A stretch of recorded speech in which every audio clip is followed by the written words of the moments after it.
At 50, a retired Navy SEAL was ready to sell the only farm his father ever left him, until his Belgian Malinois began digging beneath a locked barn floor. What Ranger uncovered was not money, not weapons, and not a family treasure, but a hidden ledger filled with names, secrets, and proof that someone powerful wanted the land badly enough to destroy him for it. Then the farm's water was poisoned by a false accusation. Strangers cut through the fence at night, and Caleb realized his father had been protecting an entire valley for decades. But the most shocking part was this. The one person Caleb trusted most was not a lawyer, not a neighbor, not even family. It was the K9 who refused to leave his side. Where are you watching from? And what would you do if your dog led you to a secret that changed everything? Please like, comment, and subscribe to help us reach 1,000 subscribers and bring you more powerful stories. Caleb Rourke had spent most of his adult life learning how to leave places before they could leave him.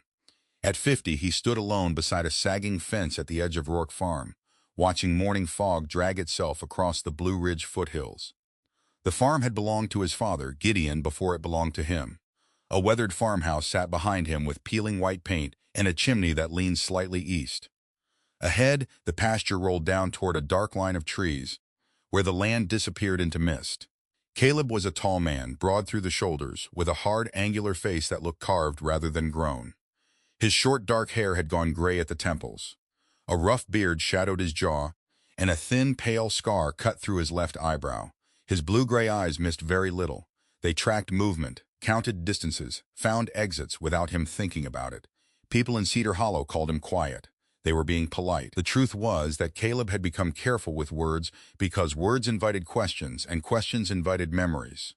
He had spent years in military service, including one rescue convoy that still followed him into sleep. There had been smoke, broken radio calls, frightened civilians, and one friend whose voice Caleb had heard too late through a failing headset. Caleb had chosen who he could reach. Someone else had not made it home. No one in town knew the details. Caleb intended to keep it that way. At his side stood Ranger, a 6-year-old male Belgian Malinois with a dark fawn coat, a black facial mask, sharp upright ears, and amber-brown eyes that rarely stopped working. Ranger had served beside Caleb during the final years of his military career. The dog was lean, powerful, and disciplined, but there was gentleness in the way Ranger watched Caleb. Every time Caleb went silent for too long, Ranger leaned against his leg as if reminding him that the present was still here. "You done inspecting the horizon?" Caleb muttered. Ranger's ears twitched, but the dog kept staring toward the lower field. Caleb looked back at the farmhouse. A red notice from the county sat on the kitchen table inside. Past due property taxes. Another bill from the well contractor. A third estimate for the collapsing roof of the southern barn. Caleb had read each one 3 times, then placed them in a neat stack as if organization could turn bad news into manageable news. The farm made a little money from eggs, vegetables, and the occasional repair job. Not enough. His father had once kept cattle, repaired tractors, and somehow made the whole place work. Caleb could fix a fence, grow tomatoes, and rebuild an old engine. What he could not do was make numbers obey him. By noon, a silver SUV came up the gravel drive. Ranger stiffened before the vehicle stopped. The driver stepped out slowly, taking in the farmhouse, the fields, and the barns with the calm attention of a man pricing every board and acre. Wesley Brandt was 55, medium height, trim but soft around the middle, with carefully styled brown hair that had not yet admitted defeat to gray. He wore a tan field jacket over a pressed shirt, spotless leather boots, and the pleasant smile of someone who had practiced looking harmless. "Mr. Rourke," Wesley said. "Wesley Brandt. We spoke briefly last month. I remember." Wesley glanced toward Ranger. "Fine-looking dog. Keep your hands where he can see them." The smile on Wesley's face barely shifted. "Understood." He offered Caleb a folder. Inside was an offer to buy the farm. Enough money to clear every debt, buy a small house in town, and leave Caleb with more than he had seen in years. "A road expansion is being discussed," Wesley said. "Tourism, too. This land could become part of something larger. I'm offering you a clean exit before taxes and repairs make the choice for you." Caleb closed the folder. "I didn't ask for an exit." Wesley's eyes moved toward the southern field for half a second too long. Then he smiled again. "Think about it." He left without shaking Caleb's hand. By sunset, Caleb had put the offer in a drawer beneath a stack of old manuals. He told himself he was not thinking about it. Ranger knew better. The dog paced the porch, then stopped abruptly, head lifted toward the old southern barn. The barn had been locked since Gideon died. Caleb had not gone inside in years. It smelled like dust, rust, and a version of himself that had never learned to live with silence. Ranger gave a low, uneasy growl, not the sharp warning Caleb knew from danger. This sound was deeper, confused, insistent. The dog ran to the barn door, scratched twice at the wood, then pressed his nose to the gap beneath it. Caleb's hand went automatically to the flashlight clipped at his belt. He noticed fresh mud beside the door, and a faint smear of dark oil on the lock. Someone had been here. The old padlock was still hanging in place, but the hinge on the side door had been forced just enough to leave a thin strip of splintered wood. Caleb crouched beside Ranger and examined the ground. Shoe prints, one set, heavy boots, not old. Ranger followed the scent inside the barn the moment Caleb opened the door. Dust rose in the flashlight beam. The barn was full of old machinery, broken fencing, feed sacks turned brittle with age, and the ghostly outlines of tools hanging where Gideon had once kept them. Caleb felt his chest tighten. His father had been gone 6 years, yet the room seemed to expect him to walk in at any moment carrying coffee in a chipped mug.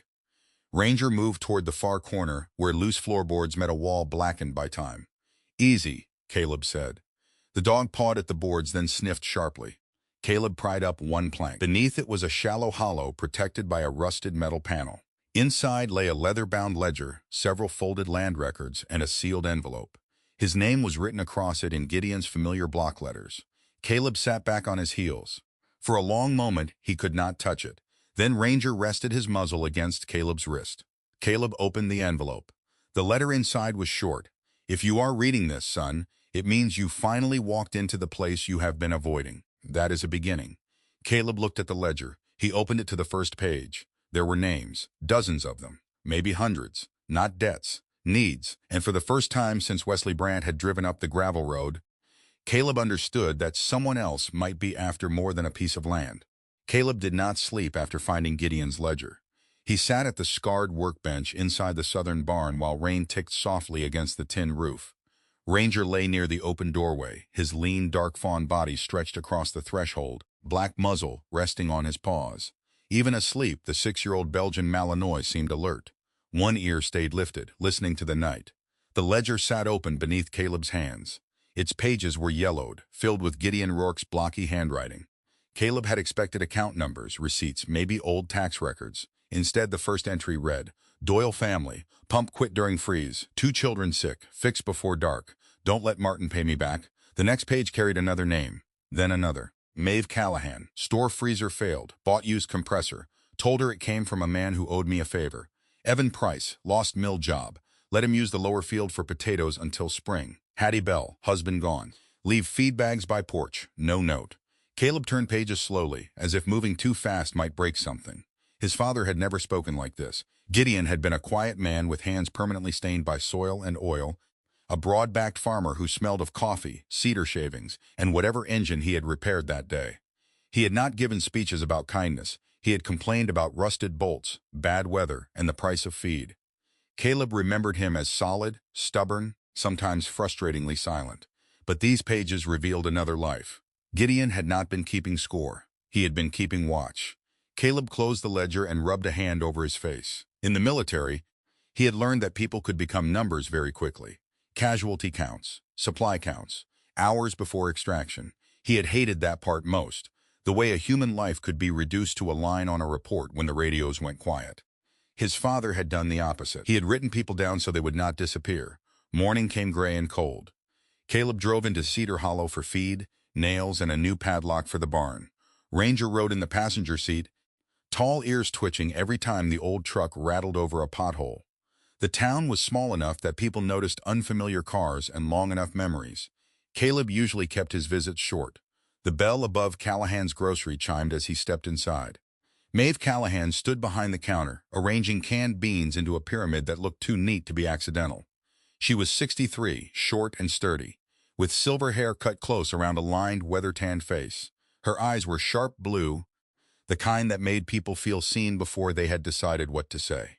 She wore a faded green cardigan over a flour-dusted apron and moved with the brisk certainty of someone who had spent decades solving problems because nobody else would. She glanced at Caleb's basket. Nails, dog food, coffee. Either you're fixing something or you're planning to survive a siege, maybe both. Maeve's mouth tipped upward, but her eyes stayed on him. You opened that old barn? Caleb went still. Ranger noticed. The dog lifted his head, watching Maeve without hostility. How'd you know? Caleb asked. Because your father kept things in there. Maeve wiped her hands on her apron. And because Gideon had a habit of leaving people clues when he thought they were too stubborn to ask for help. Caleb looked toward the rain-blurred front window. I found a ledger. For the first time, Maeve's practical expression softened. Then you found the part of him he never wanted praised. She poured coffee into a paper cup and pushed it across the counter. Caleb did not reach for it. My husband died 20 years ago, Maeve said. Heart attack right in the loading bay behind this store. I had 2 kids in college, a freezer full of food going bad, and a bank notice sitting on my kitchen table. She paused. Gideon came in the next morning, said he needed eggs. Then he noticed the freezer compressor. He fixed it. He found one, installed it, and told me some fool owed him money. Her voice tightened once, then steadied. Years later, I learned there was no fool, just your father. Caleb finally took the coffee. He never told me any of this. No, Maeve said. He probably figured telling you would make it feel like a performance. The words followed Caleb all the way home. By late afternoon, a county sedan turned onto the gravel drive. A woman in her 40s stepped out, wearing a navy raincoat and carrying a thin file against her chest. Her name was Dana Kells, a caseworker with tired brown eyes and a voice gentle enough not to sound rehearsed. Behind her came a teenage girl with a canvas backpack slung over one shoulder. Nora Rourke was 17, narrow-shouldered and tall for her age, with thick dark hair pulled into a loose knot and pale skin that made the shadows beneath her eyes look darker. A faded denim jacket hung from her frame, its sleeves covered in tiny pen marks. She held an old camera by its strap, gripping it as if it were the only thing in her life that had not changed. This is temporary, Dana said quietly. Your sister-in-law is still in treatment. You're the nearest approved guardian. Caleb nodded once. Nora looked at the farmhouse, then at him. I can stay out of the way. The sentence hit him harder than it should have. He knew that tone. The tone of someone already expecting to be unwanted. Ranger walked past Caleb without waiting for permission. The dog approached Nora slowly, body low, ears relaxed, stopping a few feet away. Nora froze. Ranger did not jump or paw at her. He simply sat down in the wet gravel and looked up at her with those steady amber eyes. Then he placed one muddy paw on top of her worn sneaker. Nora's breath caught. For a second, Caleb saw something in her face shift. Not trust exactly, but the painful surprise of being approached without being judged. She crouched and touched Ranger's neck. He's warm, she whispered. He's always warm, Caleb said. Dana left after the paperwork was signed. The sedan disappeared down the road, taking with it the last easy excuse Caleb had for pretending his life could remain empty and controlled. Inside the farmhouse, Nora set her backpack on the stairs. Caleb showed her the upstairs room, the one that had belonged to his younger brother when they were boys. The bed was made, but the walls still held faded outlines where old posters had once hung. You can use the bathroom first, Caleb said. Dinner's at 6. Nora gave a small nod. You cook? Sometimes. That sounds worrying. Caleb almost smiled. At dinner, they ate quietly. Ranger lay under the table, positioned between them as if he understood the job. Caleb wanted to ask Nora how school was, whether she was angry, whether she blamed him for not being around after her father died. Instead, he said, There's a lock on the barn now. Don't go in there alone. Nora looked up. Why? Because somebody already did. Her fingers tightened around her fork. Outside, wind moved through the southern field. Caleb looked through the kitchen window toward the barn, where the hidden ledger waited beneath the floorboards. For the first time, he wondered whether Gideon had hidden it from the past, or hidden it for the future. The truck had no business making it as far as Rourke Farm. By the time it rolled through the open gate the next morning, white steam curled from beneath its hood and drifted across the gravel like breath in cold air. The old Ford leaned slightly to one side, its paint sun-faded to a tired blue, its front bumper tied with wire. Ranger rose from the porch before Caleb heard the engine fail. The Belgian Malinois moved ahead of Caleb, dark fawn body low and focused, nose working the air. Nora stood in the farmhouse doorway with her camera hanging against her chest, watching without speaking. A young man climbed out of the truck. He was 24 at most, lean but strong through the forearms, with olive-toned skin browned by too much sun and too little rest. His black hair was cut short at the sides but had grown uneven on top, as if barbershops had become a luxury. Dark stubble shadowed his narrow jaw. He wore a gray work shirt stained with oil, worn jeans, and boots held together by cracked leather and stubbornness. He looked first at Ranger, then at Caleb. My radiator hose blew, he said. His voice was careful. I saw the barn and figured maybe you had tools. Caleb studied him. The young man's hands were steady, but his shoulders were not.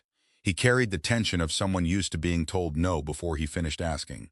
You know what you're looking at? Caleb asked. The man glanced under the hood. Upper hose split.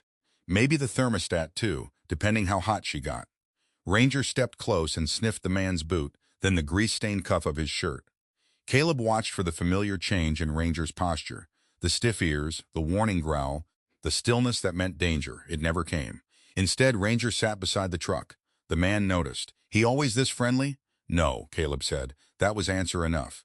The young man introduced himself as Eli Navarro. He said he had been traveling south looking for work at farm equipment shops.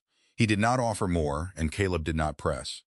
There were things men carried that showed themselves long before words did. I can trade labor, Eli said.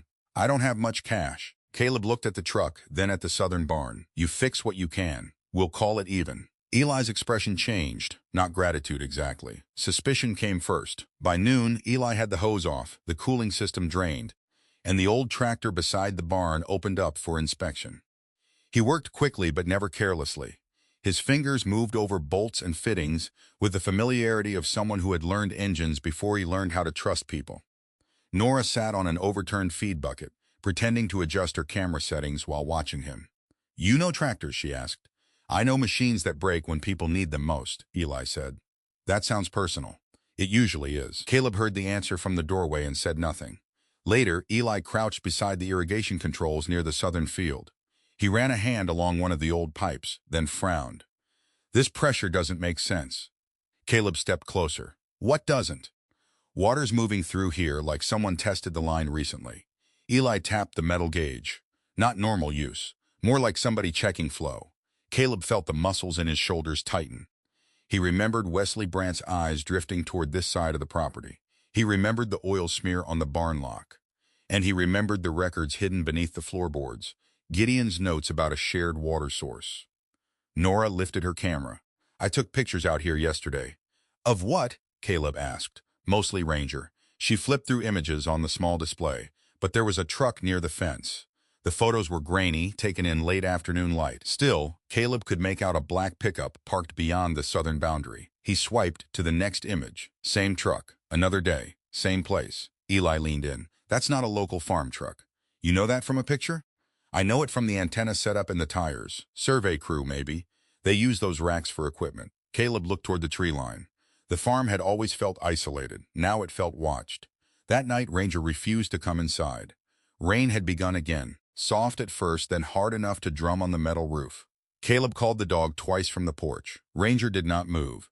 He stood at the southern fence with his head lowered, staring into darkness. Then he barked once, not loud, not panicked. A warning. Caleb grabbed his flashlight. Eli came from the barn, holding a wrench, while Nora followed at a distance with her camera tucked under her jacket. The fence had been cut. A clean gap opened between two posts, fresh wire curled back like broken fingers. Ranger sniffed the mud near the opening and stopped beside something half-buried under wet leaves. A black work glove. On the wrist was a faded logo, Brandt Field Services. Caleb did not touch it. His old instincts took over. He told Nora to stay back, asked Eli to keep Ranger close, and called the county sheriff's office. Within 40 minutes, Deputy Owen Pike arrived in a rain-speckled cruiser. Pike was a broad man in his early 50s with a tired face, sandy hair going thin beneath his cap, and the patient manner of someone who had spent years separating bad luck from bad intentions. He photographed the fence, bagged the glove, and studied the tire marks outside the property. This proves someone entered, Pike said. Doesn't prove why. It's got Brandt's company name on it, Nora said. Pike looked at her kindly. It's a start. Caleb hated those words. A start meant no answer, no certainty, no one to blame yet. The next morning, a certified letter arrived from the county health office. Caleb opened it at the kitchen table while Ranger lay beside his chair and Nora stood near the window. The farm's permit to sell eggs and produce had been suspended pending inspection of possible water contamination. The complaint had been anonymous. Caleb read the page twice. Then he folded it carefully. Outside, the southern field lay quiet beneath the rain. But Caleb understood now that someone was not merely interested in buying his land. Someone was trying to make keeping it impossible. The county inspector came 2 days later, just after sunrise.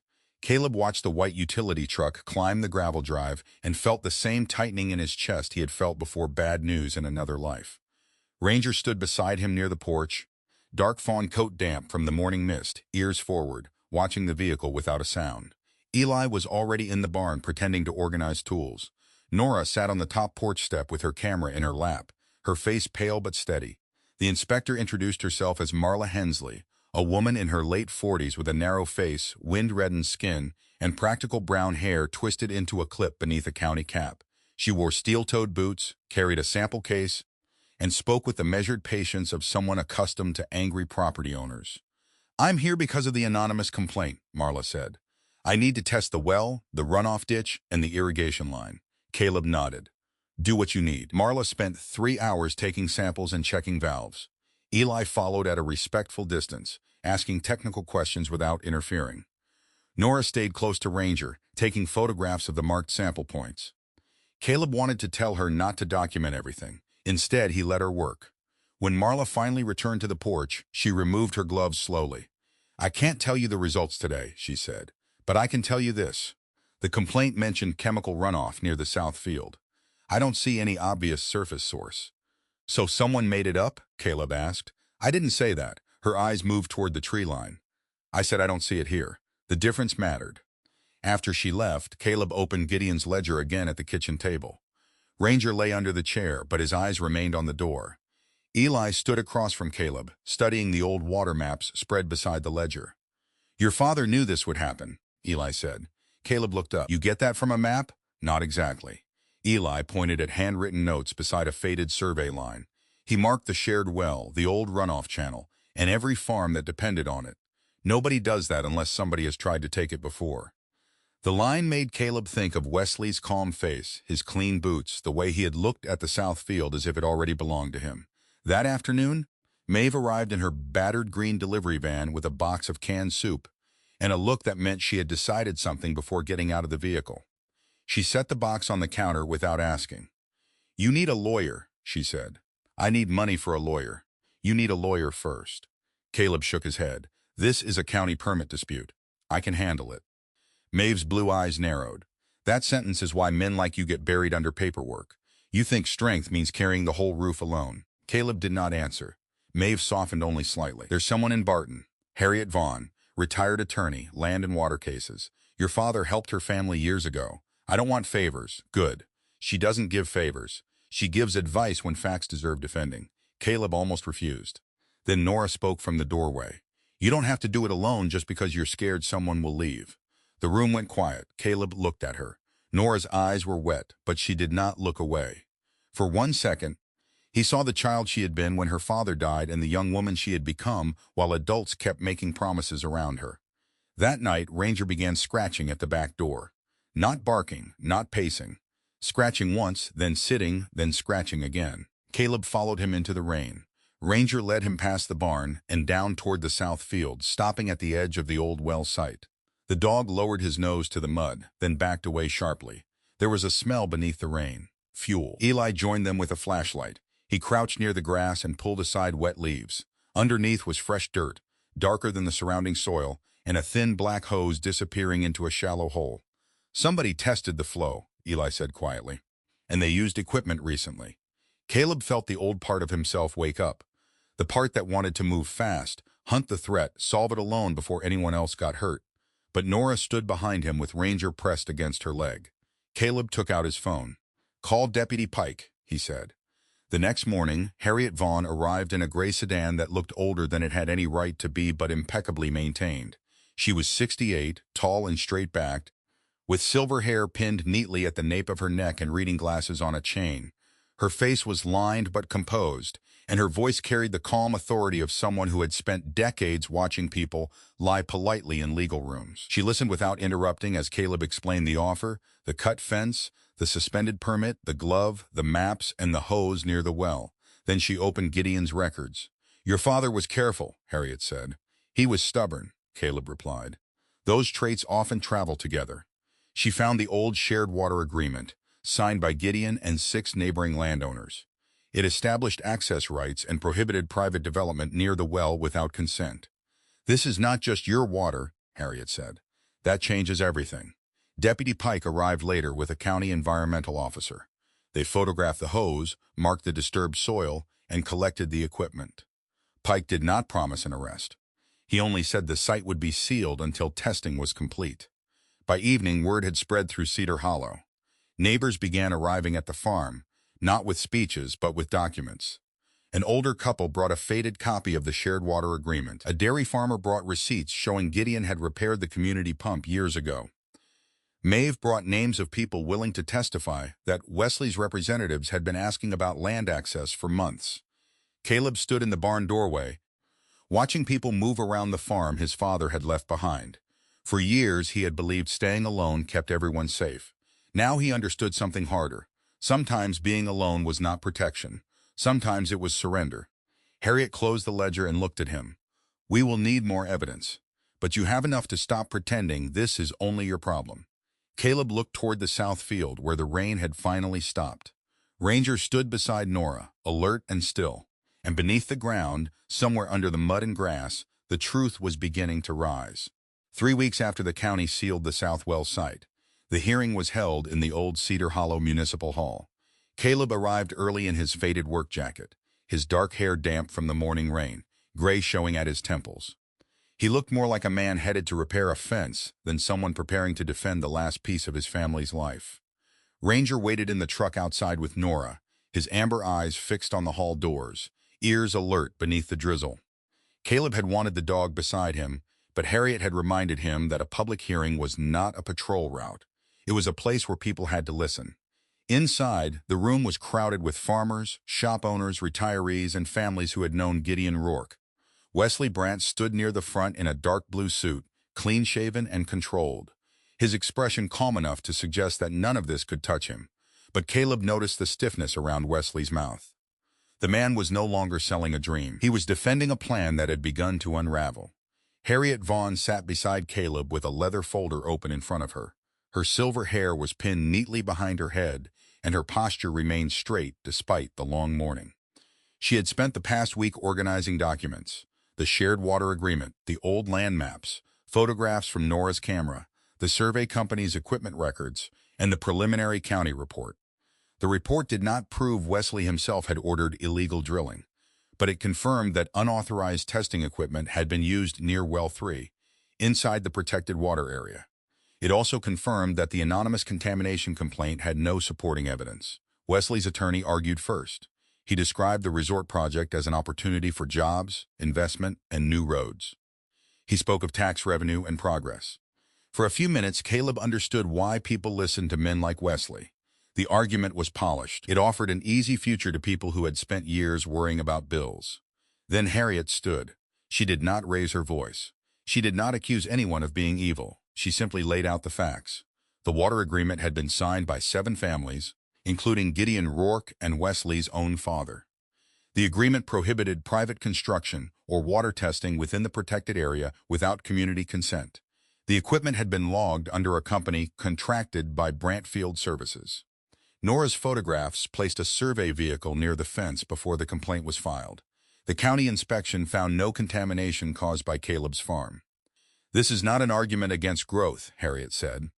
"It is an argument against taking what belongs to everyone and calling it progress because the paperwork was written by someone with more money." The room went quiet.